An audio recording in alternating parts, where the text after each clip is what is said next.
Baiklah, Assalamualaikum warahmatullahi wabarakatuh. Perkenalkan, nama saya Ani Listianingsih dari Prodi Pendidikan Matematika dengan NPM 1511050014. Baiklah, di sini saya akan mempresentasikan buku Psikologi Pendidikan Implikasi dalam Pembelajaran, Fadilah Suragala. Baiklah, langsung saja. Psikologi pendidikan merupakan ilmu teoritis dan praktis yang menghubungkan antara pendidikan dan psikologi. Tidak hanya berkaitan dengan penelitian-penelitian ilmiah dalam berbagai aspek belajar mengajar, namun pengaplikasian konsep, teori, dan prinsip-prinsip psikologi dalam pendidikan untuk meningkatkan kualitas pembelajaran. Penelitian psikologi pendidikan dapat berupa penelitian deskriptif, korelasi, eksperimental, maupun penelitian terapan. Lalu, psikologi pendidikan itu tidak hanya bermanfaat bagi guru atau pendidik lainnya, tetapi juga menjadi landasan dalam pengembangan kurikulum, administrasi pendidikan, atau pelaksanaan bimbingan dan konseling bagi guru.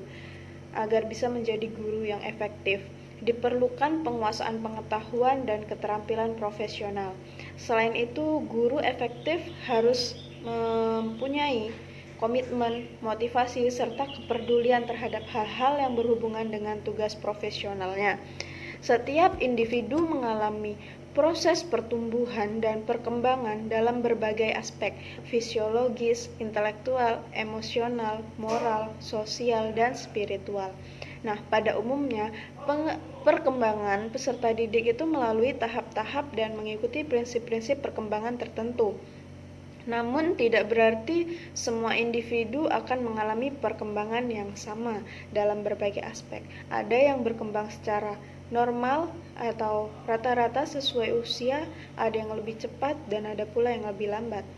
Ada individu yang mencapai hasil belajar yang lebih baik atau ada juga yang kurang dibandingkan dengan teman-teman. Ada beberapa faktor yang memengaruhi pertumbuhan dan perkembangan individu. Nah, 3 aliran terkait perkembangan yaitu nativisme, yang memandang bahwa individu berkembang hanya ditentukan oleh pembawaan atau hereditas. Terus yang kedua, empirisme, yang memandang bahwa perkembangan mutlak dipengaruhi lingkungan. Lalu ada aliran konvergensi, yaitu perpaduan, yaitu mengakui bahwa perkembangan ditentukan oleh pembawaan dan lingkungan. Namun dalam perspektif Islam, selain dipengaruhi oleh pembawaan dan lingkungan, ada juga ketentuan Allah yang memengaruhi perkembangan individu. Nah, dalam psikologi pendidikan diakui bahwa perubahan yang terjadi dalam perkembangan individu itu selain didasari adanya potensi, juga disebabkan adanya kegiatan belajar dan pengalaman. Terdapat berbagai aspek perbedaan individual yang perlu diperhatikan dalam pembelajaran, yaitu perbedaan kondisi dan fisiologis, intelijensi, emosi, minat, dan motivasi. Namun selain itu perlu diperhatikan adanya perbedaan budaya, bahasa, jenis kelamin, dan juga status sosial ekonomi yang mungkin saja dapat memengaruhi anak dalam belajar. Nah, untuk seorang guru mungkin saja menerapkan satu teori belajar dalam suatu proses pembelajaran, apakah itu teori behavior, sosial, kognitif, atau humanis.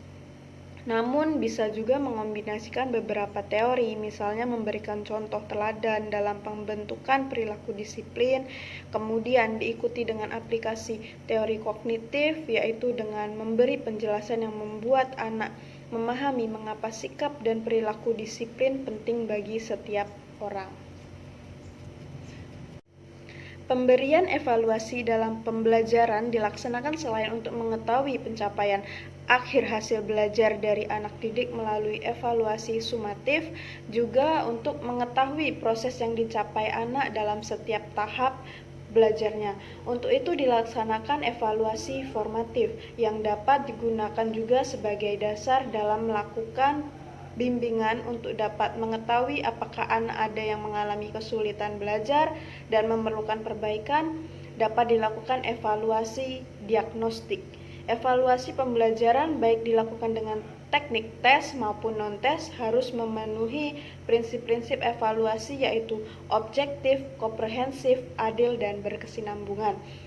Baik, sekian presentasi dari saya. Apabila saya ada kata yang salah, mohon dimaafkan. Semoga video ini bermanfaat untuk kalian. Terima kasih. Assalamualaikum warahmatullahi wabarakatuh.